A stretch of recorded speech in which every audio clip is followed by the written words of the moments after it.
So if you thought the current situation in Portland wasn't bad enough, they're now putting us on notice that they're going to start doing it other places too.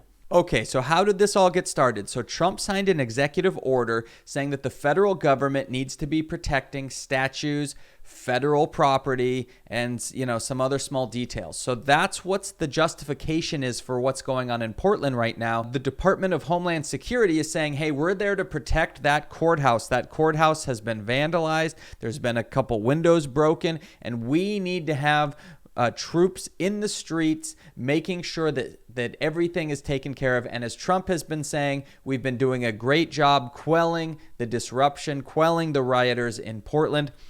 And we've seen Chad Wolf, in charge of Department of Homeland Security, saying, hey, we're going to be there as long as that courthouse is there. We're going to be there protecting the thing because that's what's important right now. So what we've seen is videos of people in fatigues, and all it says is police across their shirt, and they're not local police, so no one really knows who they are, showing up in masks and basically just nabbing people off the streets, throwing them in an unmarked vehicle and driving away. We've seen medics out there trying to help wounded people, being hit by batons. A lot of it didn't seem to meet the standards for what you're supposed to meet when you're arresting people. People being arrested, not even understanding who's arresting them. We're not supposed to operate like that. So let's check out the video to hear what they have to say about it.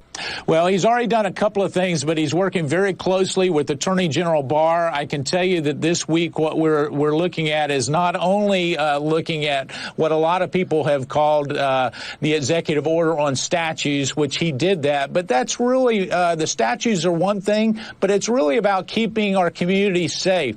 And the president's committed to do that. Some of the unrest that we saw even in the last month or so, but particularly last night and the week leading up to it in Portland, it's just not acceptable when you look at communities not being safe and not upholding the rule of law. So Attorney General Barr is weighing in on that with Secretary Wolf, and you'll see something rolled out this week as we start to go in and make sure that the communities, whether it's Chicago or Portland or Milwaukee or someplace across the heartland of the country, we need to make sure that our communities are safe.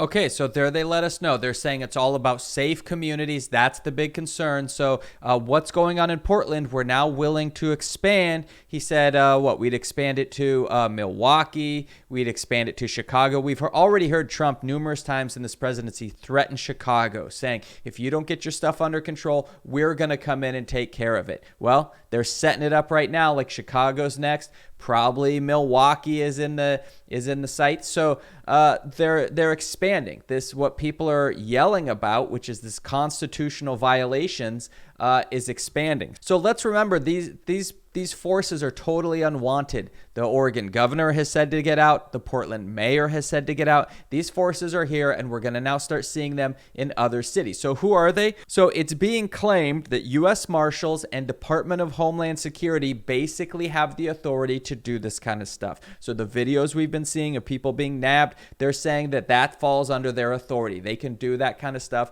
and it's perfectly okay, like in the case of Portland, because they're protecting that courthouse, and we're gonna, there'll be other places. There's federal buildings all over the place. So whatever major city Trump wants to get into, Chicago, Milwaukee, wherever, they're gonna have the chance because there's either a federal courthouse or some type of federal building somewhere that they're gonna need to get in to protect, and it's really gonna be an excuse to go out, and they're literally rounding people up. Okay, so the really unfortunate news about this is that it's expanding. We're all still horrified by what's going on in Portland and realizing that we now live in a country that does that. That's who we are as a country. Is we are now a country where, we see videos of this kind of thing happening, and it doesn't stop it. It doesn't hesitate in any way. It just plows forward. In fact, they are now telling us they will be expanding the operation. We're going to see it in other cities, and it's scary stuff taking place. So we need to keep an eye on this. We need to see how this unfolds. So thanks for checking out the video. Make sure to hit that subscribe button so you can get all the new content as it becomes available. And but Saturday, 6 o'clock Pacific, come check out the live stream.